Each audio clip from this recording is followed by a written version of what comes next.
scientists at Scripps Research, Florida, have determined the near atomic scale structure of an unusual brain cell receptor called GPR158, which has been linked to depression and anxiety. The structural study reveals both the receptor and its regulating complex, advancing understanding of basic cell receptor biology. It also enables work on potential therapeutics designed to block GPR158 as a strategy for treating depression, anxiety, and possibly other mood disorders. In the study published in the journal Science, the researchers used ultra-cooled single-particle electron microscopy or cryo-EM to map at a resolution of about a third of a billionth of a meter the atomic structure of GPR158 both on its own and when bound to a group of proteins that mediate its activity.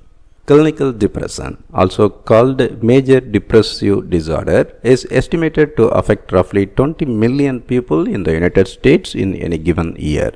Current treatments work on other known receptors, including monoamine, but don't always work well for all people, and alternative options are needed.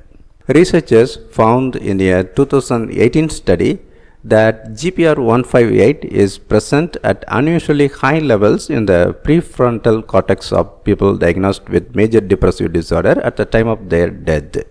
They also found that exposing mice to chronic stress increased levels of this receptor in the mouse prefrontal cortex, leading to depression-like behavior, whereas eliminating GPR158 activity in chronically stressed mice made them resistant to depression and the effects of stress.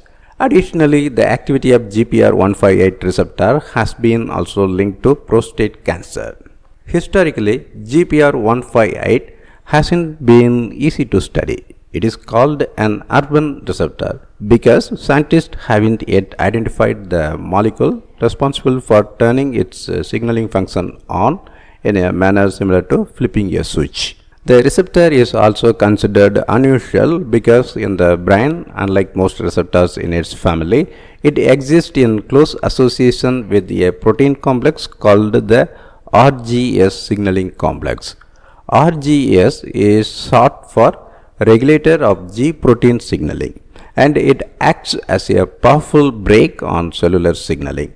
However, it has been unclear why GPR158 engages it. In the new study, Solving the Receptor's Structure offered many insights into how GPR158 works. First, scientists found that it binds RGS complex in the same way that many receptors typically engage their conventional transducers, leading to the idea that it employs RGS proteins as means of transducing its signal. Second, the structure revealed that the receptor exists as two interconnected copies of the GPR158 proteins stabilized by phospholipids. Finally, on the other side of the receptor that faces outside of the cell, an unusual module called the cache domain was revealed. The authors believe the cache domain serves as a trap for molecules that activate GPR158.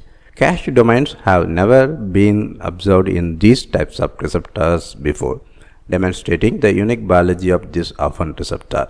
The researcher says solving the structure provides many new insights. The challenge is now to use the information gleaned from the structure to inform the design of small molecule therapeutics to combat depression.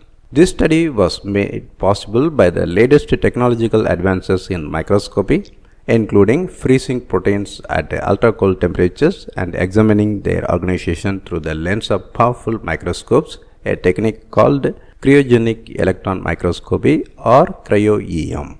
The study was a collaboration including researchers from Columbia University and Apu Singh, PhD, a structural biologist at the Indian Institute of Technology in Kanpur.